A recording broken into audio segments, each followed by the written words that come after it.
Hello everyone. Uh, as all of us have seen the different procedures that for getting students to notice, to explore, and to practice grammatical features in context have been presented before as reconstruction, gut feeling. So in this video we are going to know combining procedures and how the different procedures can be combined, allowing students to notice, to explore, and to practice in a different way, but in the same lesson. So basically, combining procedures allows teachers to combine the feelings, sequences, but we have to take into account that if we are going to combine procedures, we should combine 50 and 50%. So the idea, maybe this idea is can be challenging for some teachers, but it's not impossible to do it. So let's see how this idea or how these procedures works. Hi everyone, now I'm going to explain a little bit about the lesson plan. The first part is about noticing and exploring. So the first activity consists the teacher will have to distribute worksheet 1 and ask students to read the newspaper article and underline all of the verbs for reporting or quoting a speech they can find. Like for example, this is the newspaper, so what they have to do is underline the verbs they can find. Like for example, the verb claimed, told, explained, said, replied, said again, claimed again, admitted, and insisted. That's all. Then, in the second part, the teacher will ask students to identify where these verbs are accompanied by direct quotations, where they are accompanied by reports of speech that are no direct quotations, and where they are accompanied by a combination of the two. Like for example, once they have identified the words, then they will have to classify them.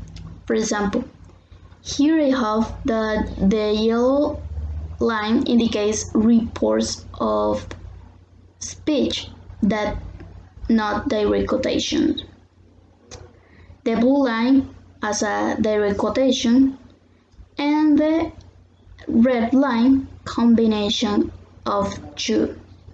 So if they found that this paragraph, the first one, belongs to both, so they will have to indicate that like this.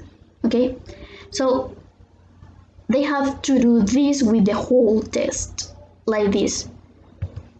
We found this part as a report of speech, the next one as a direct quotation, this one as a reported of speech, this as a combination of two, the next one as a combination of two, the next one as a direct quotation, this one as a reports of speech, and the last one as a direct quotation.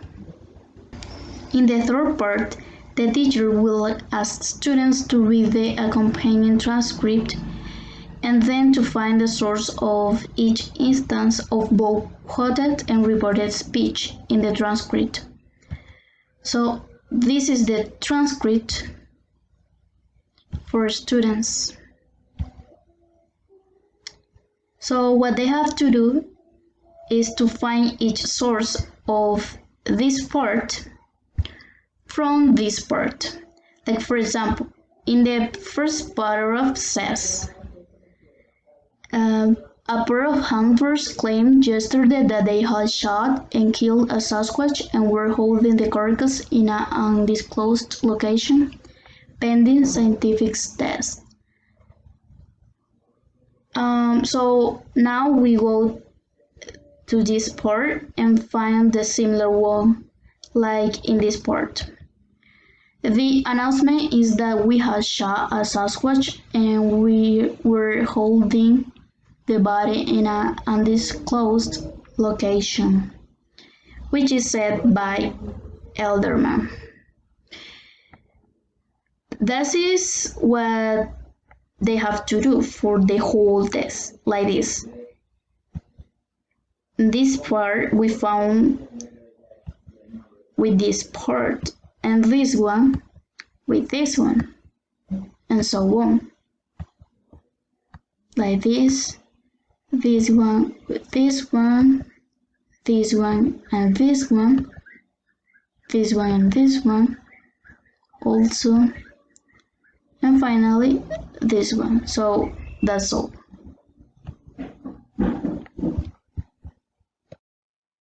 Fourth, have a student discuss the following question. So in this stage, the student should be able to respond 7 questions correctly.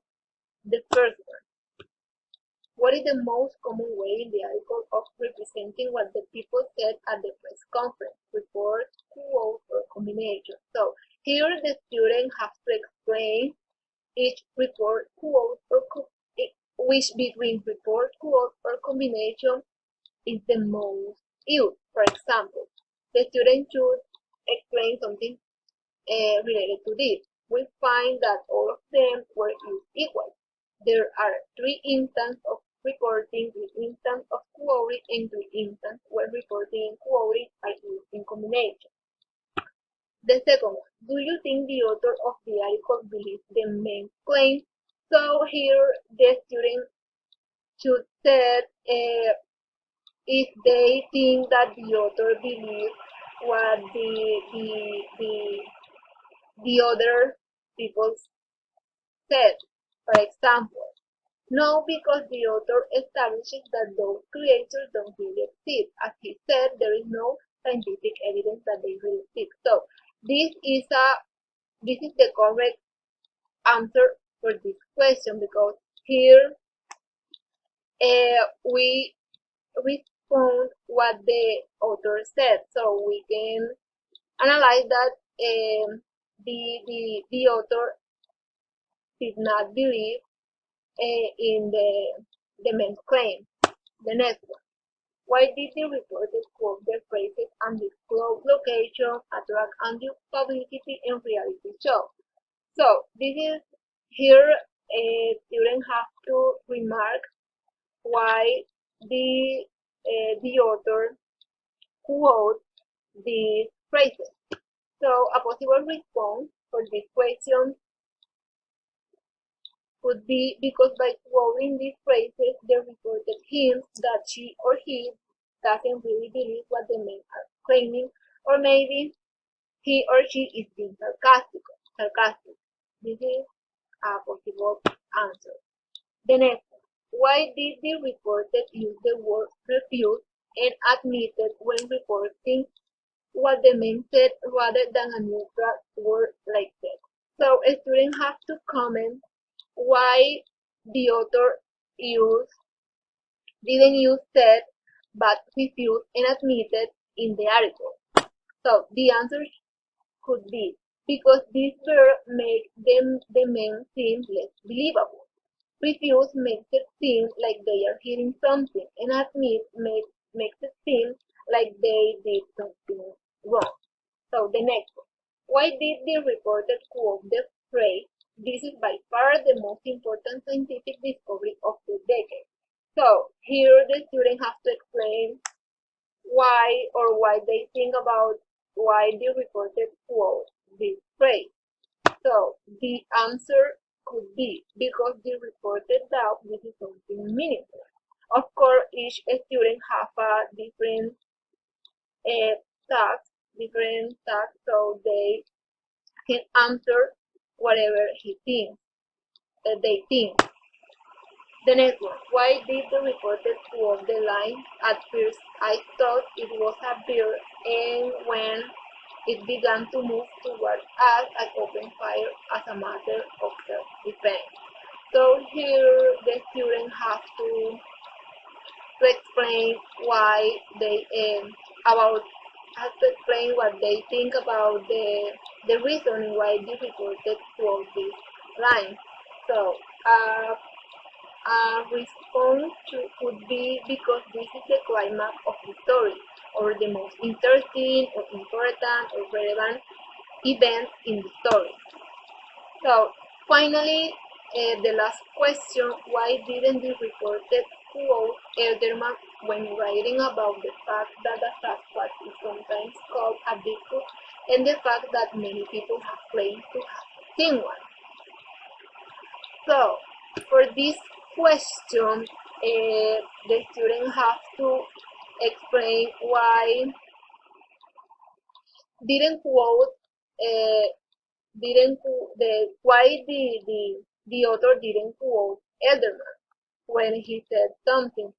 So a possible response for this question, a possible answer could be because these are facts or common knowledge and anyone could have said these things, and there is no reason to attribute them to a particular reason. Now, the fifth stage or point, have a student discuss how a speech that has not been directly quoted has been changed. In this stage, a student should be encouraged to notice patterns in the changes in verb tense and pronouns, as well as ways in which information is summarized or reordered.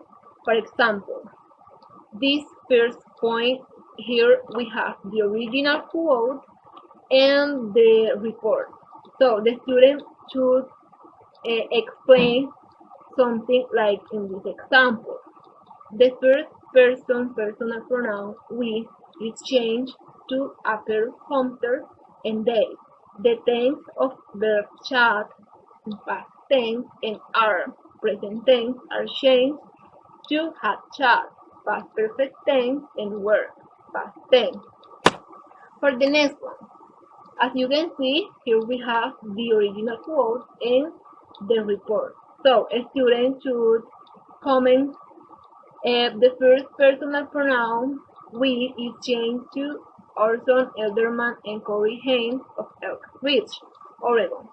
The verbs look and saw, past tense, are changed to the single verb had come across, past perfect tense. The finite independent clause we were hunting is changed to a non-infinitive dependent clause while hunting. The information is reordered and combined to make the sentence more coherent. The next one. So, you can see the original quote and the report. So, a student should respond that the verb says in present tense is changed to said in past tense. Also that the verb has been keeping, present perfect continuous tense is changed to have been storing, past perfect continuous tense, replacing the less formal keeping with the more formal storing.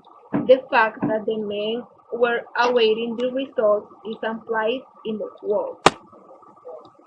The following one, original quote and the report, you can see. So, a possible answer could be the two utterances are summarized by the verb refuse. The verb is present tense and the elicited verb the same past tense are transferred to was past tense and had tense past perfect tense. In this way,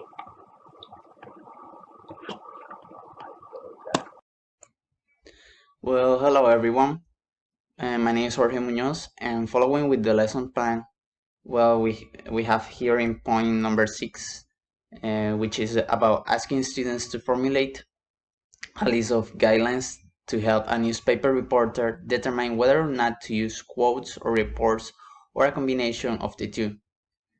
So there are so many possible answers to this question, so we are going to follow these points.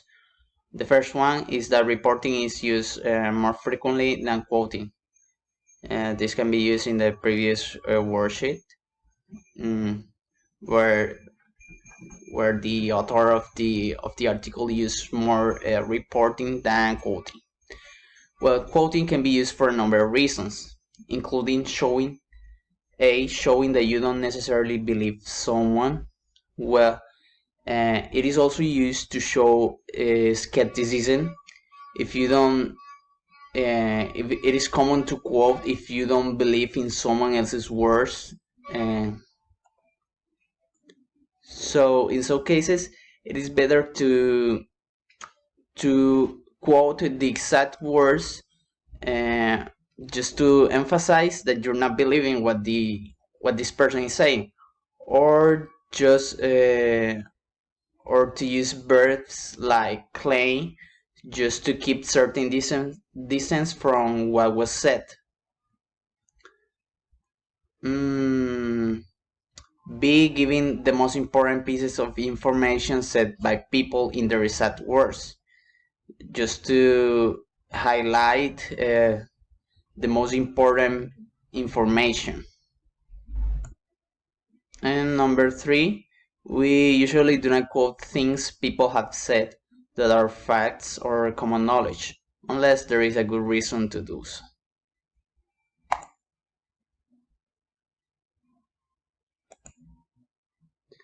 So now this part of the lesson plan is practicing.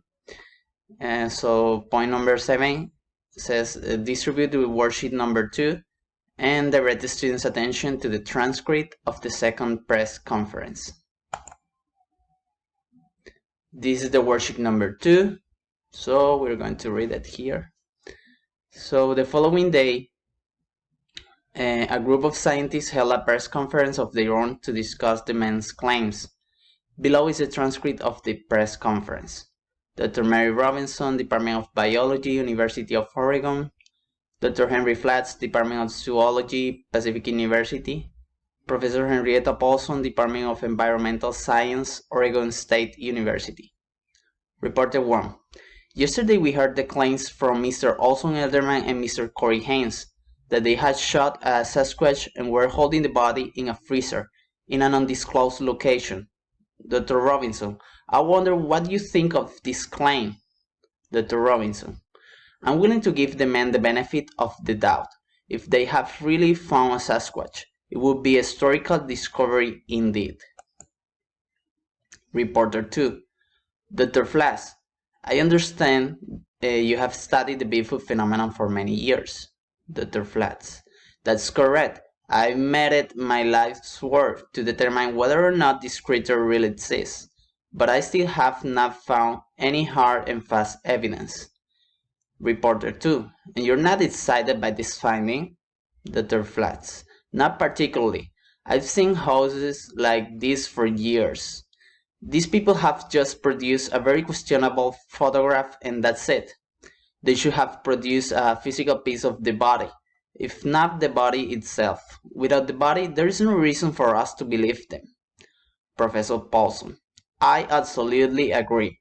They should also contact some reputable scientists at a respected university. As it is, they won't even give the names of the scientists. They've sent their samples too. This is not the proper way to conduct scientific research. Reporter 3. Professor Paulson, do you think is it possible that these creatures really exist? Professor Paulson, I think it's very unlikely. Primarily for environmental reasons, this area does not really have the climate and the food supply you would expect to support creatures of this kind. Dr. Flats, I agree. Over the years there have been so many false sightings. Back in 1967, people were finding large footprints all over the place and thought they had found evidence for the existence of the Bigfoot. But later it was revealed that a local man was using a pair of large wooden feet to make the tracks. Professor Paulson, exactly. There was also a similar case just a few years ago. Two men claimed to have had made a film of a Sasquatch. It turned out that one of the men had simply taken a movie of his friend wearing an ape costume. Dr. Robinson, it's true that there have been a number of such cases in the past. But I feel that as scientists, we need to be objective and wait for the results of the DNA test. We can really make a judgment until all of the evidence is in. So basically, in this point, we just are going to hand in this worksheet to the students and direct their attention to this. So, ask them to apply the guidelines they came up with to determine which of the information in the transcript they will report, which they will quote. So here I put an example. So this is an extract of the previous transcript where Dr. Flass states, here is highlighted, they should have produced a physical piece of the body, if not the body itself. Without the body, there is no reason for us to believe them. So basically, the students can quote or highlight this this part because it's an important information that Dr. Flass is saying here. And I also quote this information.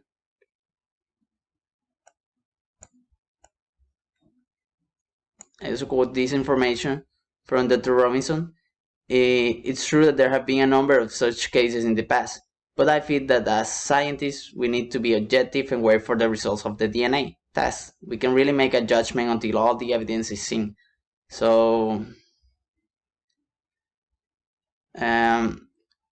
students can feel as scientists they need to be objective. So a student can be ascetic and can show that they don't believe that a scientist is saying this, right? Point number 9 says ask students to transport the transcript into a newspaper article, either in pairs or individually. So this is the article. And scientists is skeptical about Bigfoot claims. A number of prominent scientists yesterday cast doubt on the claims by 2 Oregon men that they had shot a Sasquatch and were holding the body in a freezer. Dr. Henry Flass, a zoologist from Pacific University who has studied the Bigfoot phenomena for years, questioned the evidence the men had presented. They should produce a physical piece of the body, if not the body itself, he said. Without the body, there is no reason for us to believe them. Oh. Prominent environmental scientist Professor Henrietta Paulson agreed, noting that the men had refused to disclose the names of the scientists they had supposedly sent samples of the creature's hair and skin to. This is not the proper way to conduct scientific research, she said. She added that environmental conditions could probably not support a creature of this kind. Over the years, there have been many cases of people making false claims about Sasquatches. In 1967, a local man tried to deceive people by using a pair of large wooden feet to make tracks, and later another man shot a movie of his friend wearing an ape costume and told people it was a Sasquatch. Not all of the scientists' contacts, however, were so dismissive. Dr. Mary Robinson of the University of Oregon was more willing to give the men the benefit of doubt, insisting that as a scientist, she had to wait until all of the evidence was seen. Notice here in the last paragraph that we are quoting scientists. So we are showing some skepticism. We are showing that we don't really believe that as someone, a woman of science, someone is really making this statement. So I think this has been all for the lesson plan. So thank you very much. Grammar focus. In English, like many languages, people use report to express something that we heard or read in whatever place. In English, we use direct speech to say something that someone else already said, but using the exact words that this person used. In order to generate a report in direct speech, we follow the next grammatical structure. First, we have the subject plus the verb said or asked plus the sad words that we want to report. For example, I love to dance. If we want to do a report in direct speech with this sentence, we do it as follows. Alice said, I love to dance. As you can see, we have here the subject plus the verb. We add a column and the sad words between quotation. Other example will be this. Do you have a pen I could borrow? The direct speech will be, he asked, do you have a pen I could borrow? As you can see, direct speech is easy to generate because we are following the grammatical structure. If you follow the grammatical structure, it will be easy for you. Also, in English, we use the reported speech for doing a report. And as before, we follow a grammatical structure to generate a report. First, we have the subject plus the expression say that or the verb asked next to one object pronoun and the word if plus the report. For example, I like ice cream. This is the statement that we are going to use to generate a reported speech. So the reported speech for this statement will be, she said that she liked ice cream. Other example will be, do you like pets? The reported speech is, she asked me if I like pets. Here we have the verb ask next to the object pronouns and the word if. Reported speech is a little bit complicated than direct speech because you have to take into account the verbal tense that we are reporting. For example, if we have an statement in present simple, we change the present simple to past simple. For example, I like ice cream. She said that she liked ice cream. Or when we have present continuous, we change the present continuous to past continuous. I am living in London. She said that she was living in London. Or the past simple, we change the past simple to past perfect. I bought a car. She said that she had bought a car. The past continuous to past perfect continuous. I was walking along the street. She said that she had been walking along the street. And finally, the present perfect we change to past perfect. I haven't seen Julie. She said that she hadn't seen Julie.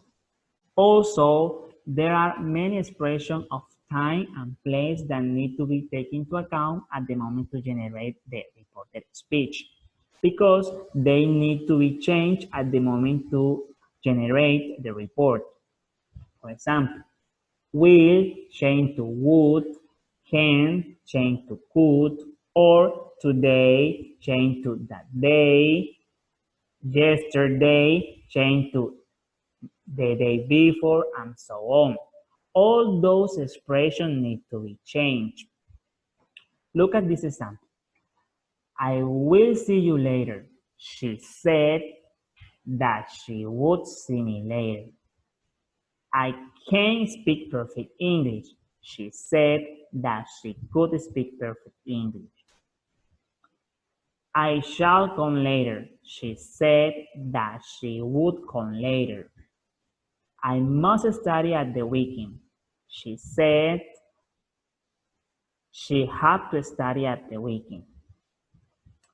The English teacher quizzed me yesterday. She said that the English teacher had quizzed her the day before. I will travel to New York tomorrow. She said that he would travel to New York the next day. I drank lemonade today. She said he had drunk lemonade that day. In this way, we change all those expressions. We're doing a report. Now the activity. The activity for you consists in generate a report through a conversation.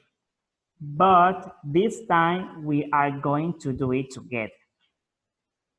So I have some cartoons that are going to help us to do the activity more easier. Let's start. Where is Camilo? He is working in the barber shop. What did Bruno say? He asked her where was Camilo. And this is the conversation of the activity. Like this conversation, you can do other conversation in order to practice what did you learn today. But remember that you need to take into account the grammatical structure, the expression of time and place in order to generate a report. And that's it. Okay, firstly, we have to say that traditional teachers think that grammar allows languages to work by ordering the universality and predictability of structured roles. The main characteristic of traditional grammar relate to usage, diction, style, and punctuation. P. N. Chantro indicate that the different linguistic components in which knowing a language at the time are established as learning objectives. What are those components, those linguistic components? They are reading, translating, speaking, and writing. Also, the objective of reading translating focus most of the didactic efforts. Such learning, on the other hand, leads to an improvement in the knowledge of one's own languages and understanding on the functioning of any languages, since all languages have a series of common principles. Um, we can say that the learning dynamics and the general pedagogical framework is characterized by directing and authoritarianism, and is also based on the development of intellectual capacities such as reasoning and analysis. Most of traditional books about grammar tend to focus more on form than meaning. And also, they tend to see the learning grammar as mainly about learning and applying rules. They tend to view grammar as clearly separate from vocabulary and other aspects of languages. And principle, they present and practice grammar at sentences level only. We can say that this method is different from the traditional method because it is based on systemic functional linguistics. This systemic functional linguistics provides useful interpretation of grammatical structure in terms of different kinds of meaning, and has a well worked out model of languages and contexts. It already has a proven track record in application to language education. My group thinks that this approach is of course different from that of lot of traditional ESL teaching, in which the learner's attention is drawn to grammatical features by simply telling them the rules. For forming and using the target features and providing them with example sentences. We can say that the main difference between these two methods is the fact that one is based only on giving rules and structure without any significant application that fulfills a function in the life of the learner. And the other, contrary to this, give them the opportunity to students learn grammar in various methods that are useful for their daily life. It's allowed them that they see grammar from a different point of view and that they discover that it is more important and less tedious than is normally known. Thank you.